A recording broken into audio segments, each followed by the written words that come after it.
Hello friends, welcome back to our channel. Friends, આજે આપણે ફરી એકવાર મળ્યા છે ગુજરાત સિવિલ જજ એક્ઝામ 2024 માટે પાર્ટ નંબર 6માં.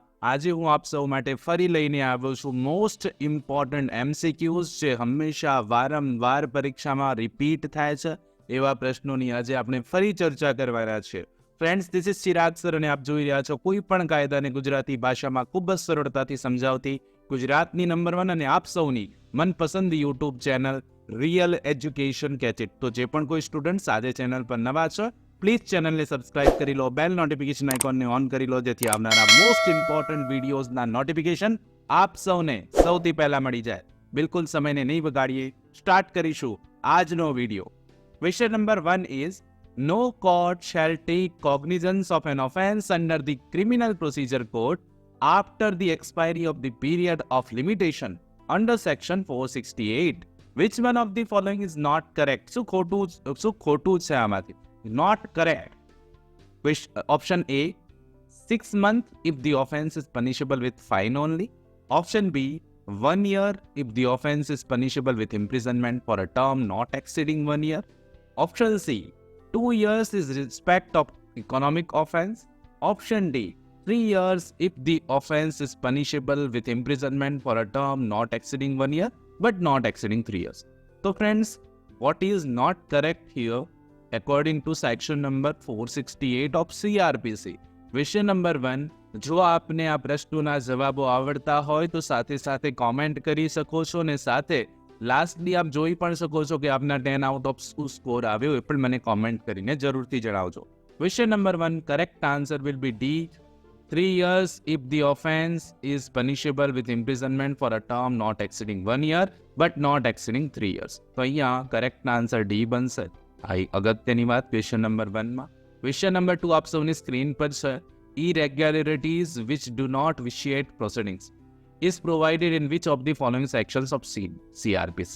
તો CRPC ની કઈ કલમમાં irregularities ની વાત છે કે જે વિશિએટ કરશે નહીં પ્રોસિડિંગ્સને? 461, 460, 462 કે 458?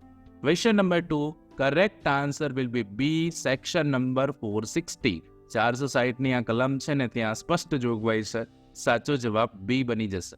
વિષય number 3, power of High Court to confirm sentence is provided under which of the following sections of the CRPC? હાઈકોર્ટની સત્તા કન્ફર્મ કરવાની સજા સેક્શન 366, સેક્શન 367, સેક્શન 369 કે પછી section 368? Correct answer is question number 3માં સાચો જવાબ બનશે ડી. સેક્શન નંબર 368માં હાઈકોર્ટ પાસે સત્તા છે કે જે સજા કરવામાં આવે છે અને કન્ફર્મ કરી શકે. સો here correct answer is D. Question number 4. Which one of the following is not correctly matched under CRPC? CRPC હેઠળ નીચેનામાંથી કઈ પેર જે છે કરેક્ટલી મેચ નથી થતી? ઓપ્શન એ, સેક્શન 2D માં complain. Option B, section 2H માં investigation. Option C, section 2R માં પોલીસ રિપોર્ટ કે ઓપ્શન ડી 2W માં વિક્ટિમ? તો બહુ સિમ્પલ ક્વેશ્ચન છે ને આવડી જાય તેવો જ પ્રશ્ન છે. ક્વેશ્ચન નંબર 4માં સાચો જવાબ ડી આવે. ક્વેશ્ચન અહીંયા સેક્શન 2D ની વાત કરીએ તો કમ્પ્લેન્ટની વ્યાખ્યા છે, આ સાચું છે. ક્વેશ્ચન 2H ની વાત કરીએ તો ઇન્વેસ્ટિગેશનની વ્યાખ્યા છે. સેક્શન 2R ની વાત કરીએ તો પોલીસ રિપોર્ટની વ્યાખ્યા છે. પણ 2W માં વિક્ટિમની વ્યાખ્યા નથી. વિક્ટિમની વ્યાખ્યા ક્યાં છે? તો વિક્ટિમની વ્યાખ્યા 2WA માં છે. Okay, so correct answer will be D. અહીંયાથી ડી સાચો જવાબ બની જશે. Question number 5. Which of the following pairs is not correctly matched under IPC? IPC હેઠળ નીચેનામાંથી કઈ પેર કરેક્ટલી મેચ નથી થતી? Option A, section 93 communication made in good faith. Section 95 act causing slight harm. Section 55 commutation of sentence of imprisonment for a life. Section 54A definition of appropriate government. તો શું ખોટું છે એવું પૂછ્યું છે, કયું પેર ખોટી છે? તો ક્વેશ્ચન નંબર 5 ની વાત કરીએ, 93 માં communication made in good faith છે, તો આ તો સાચું જ છે. એ જ રીતે 95 માં એક્ટ કોઝિંગ સ્લાઇટ હાર્મ છે, આ પણ વાત સાચી છે. 55 પણ એ જ વાત કરે છે, commutation of sentence of imprisonment for લાઈફની જ વાત છે. પણ ડેફિનેશન ઓફ એપ્રોપ્રિએટ ગવર્મેન્ટની વ્યાખ્યા જે છે એ 54A માં છે નહીં ને, એટલા માટે સાચો જવાબ શું આવે? ડી આવે. D will be correct answer. અહીંયાથી ડી સાચો જવાબ બનશે. Question number 6. a man monitors the use by a woman of internet, email or any other form of electronic communication commits the offense. હવે વ્યાખ્યા પૂછી છે અહીંયાથી કે એક વ્યક્તિ છે જે કોઈ સ્ત્રી જે છે ઇન્ટરનેટ યુઝ કરે છે અને કોમ્યુનિકેશન કરે છે, ઈમેલથી કોમ્યુનિકેશન કરે છે કોઈ સ્ત્રી, અથવા તો બીજા કોઈ પણ ફોર્મમાં ઇલેક્ટ્રોનિક કોમ્યુનિકેશન કરે છે અને કોઈ વ્યક્તિ એને મોનિટર કરે છે, તો આવી વ્યક્તિ કયો ગુનો કરે છે? ટ્રાફિકિંગ વુમન, સેક્સ્યુઅલ હરાસમેન્ટ, વોયરિઝમ કે સ્ટોકિંગ? તો આપ જાણો છો તેમ ક્વેશ્ચન નંબર 6 માં સાચો જવાબ શું આવે? રીતે કોઈ ઇલેક્ટ્રોનિક કોમ્યુનિકેશનથી એનું મોનિટર કરે તો that is one kind of stocking. શું કહેવાય? Stocking. D is the correct answer. એને સ્ટોકિંગ કહીશું, એનો પીછો કરવો એવું જ કહેવાય. D is correct answer. આવી વ્યક્તિ સ્ટોકિંગનો ગુનો કરે છે. Question number 7. The punishment for attempting to commit offense punishable with imprisonment for life or other imprisonment is provided in. હવે અટેમ્પ્ટની વાત પૂછવામાં આવી છે કે કોઈ પણ ગુનાનો પ્રયત્ન કરવો અને એની સજા ઇમ્પ્રિઝનમેન્ટ ફોર લાઈફ હોય, એવા કોઈ ગુનાનો પ્રયત્ન કરવો તો એની જોગવાઈ ક્યાં છે? Option A under section 511 IPC, under section 509 IPC, section 510 IPC કે section 507 IPC. Correct answer is attempt ઇનની વાત હોય question number 7, correct answer is A under section 511 જે આઈપીસીની લાસ્ટ સેક્શન છે 511 એ અટેમ્પ્ટની વાત કરે છે. Correct answer will B A. Question number 8.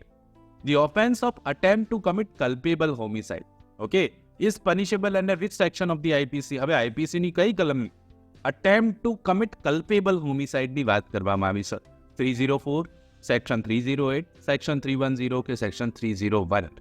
તો અહીંયા કલ્પેબલ હોમિસાઇડનો પ્રયત્ન કરો, attempt to commit culpable homicide. Question number 8, correct answer will be B. Section 308 માં આ જોગવાઈ છે એટલા માટે બી જવાબ અહીંયાથી સાચો છે. Question number 8, correct answer will be B. Question number 9. A puts jewels into a box belonging to B with intention that they may be found in that box. શું કરે છે? એ નામની વ્યક્તિ અમુક ઘરેણા બી નામની વ્યક્તિના બોક્સમાં મૂકી દે છે અને જેનાથી એ ત્યાંથી મળી આવે એનો એવો ઈરાદો છે કે બીના બોક્સમાંથી મળી આવે. And this circumstances may cause B to be convicted of theft. અને આવા સંજોગો જોઈને એનો ઈરાદો એવો છે કે આ ચોરીનો ગુનેગાર સાબિત થાય કારણ કે એના બોક્સમાંથી મળ્યા છે. A has committed the offence under this section of IPC. તો એ નામની વ્યક્તિ આઈપીસી હેઠળ કયો ગુનો કર્યો કહેવાય? સેક્શન 191 નો, સેક્શન 193 નો, સેક્શન 194 નો કે પછી સેક્શન 192 નો? તો ક્વેશ્ચન નંબર 9 માં સાચો જવાબ આવે ડી. સેક્શન નંબર 192 મુજબનો ગુનો એ કર્યો છે કારણ કે બી ચોર નથી પણ એને ચોર બનાવવાને ખોટી માહિતી આપી છે, ફોલ્સ એવિડન્સ આપ્યો છે. તો અહીંયા ક્વેશ્ચન નંબર ડી માં સાચો જવાબ section 192 will be correct answer. 192 સાચો જવાબ આવે. આઈપીસી નો આ કોન્સેપ્ટ છે, બહુ જ અગત્યનો પ્રશ્ન છે ફ્રેન્ડ્સ, અને આઈ હોપ સો આપનો પણ આન્સર અહીંયા સાચો પડ્યો હશે. ક્વેશ્ચન નંબર 10 તરફ જઈએ. Question number 10 is all about a carrier is entrusted by jet with property to be carried by land or by water. એ કેરિયર છે અને એને જેડ નામની વ્યક્તિ પ્રોપર્ટી આપી છે કે તારે કેરીડ કરવાની છે બાય લેન્ડ અથવા તો by water. A dishonestly misappropriate property. A નામની વ્યક્તિ ડિસઓનેસ્ટલી જે અપ્રમાણિકપણે એને પ્રોપર્ટીને મિસએપ્રોપ્રિએટ કરે છે. In this case which offence committed? આ કિસ્સામાં કયો ગુનો બન્યો કહેવાય? Criminal misappropriation of property, cheating, criminal breach of trust કે પછી criminal breach of trust by carrier? હવે બહુ સિમ્પલ વાત છે અને થોડુંક ટ્રસ્ટ અહીંયા થોડીક અલગથી પૂછેલું છે તમને એટલે થોડુંક ધ્યાન આપવું પડે. ક્વેશ્ચન નંબર 10 માં સાચો જવાબ શું આવે? ડી આવે, criminal breach of trust by carrier. Okay, કેરિયરે ક્રિમિનલ બ્રીચ ઓફ ટ્રસ્ટ કર્યું અને એટલા માટે D will be correct answer. So friends, I hope so આ 10 ક્વેશ્ચન્સ આપણે જે જોયા છે એમાં તમને પણ 10 માંથી 10 માર્ક્સ આવ્યા હશે. કેટલા માર્ક્સ આવે એ પણ કોમેન્ટ કરીને મને જણાવજો. સાથે સાથે પાર્ટ નંબર 7 જોઈએ છે તો એ પણ કોમેન્ટ જરૂરથી કરી જજો. આઈ હોપ સો આજનો આ વિડીયો આપ સૌને સારો લાગ્યો હશે. જો સારો લાગ્યો હોય એક લાઇક જરૂરથી કરી દેજો. ચેનલ પર જે પણ કોઈ સ્ટુડન્ટ નવા છે પ્લીઝ ચેનલને સબસ્ક્રાઇબ કરી લો. આવા ઘણા બધા વિડીયો આપ સૌ માટે હું લઈને આવ્યો છું. તો મળીએ ફ્રેન્ડ્સ નેક્સ્ટ વિડીયોમાં. ત્યાં સુધી જોતા રહો અમારી ચેનલ રિયલ એજ્યુકેશન કેચેટ. ખૂબ ખૂબ ધન્યવાદ, ખૂબ ખૂબ આભાર.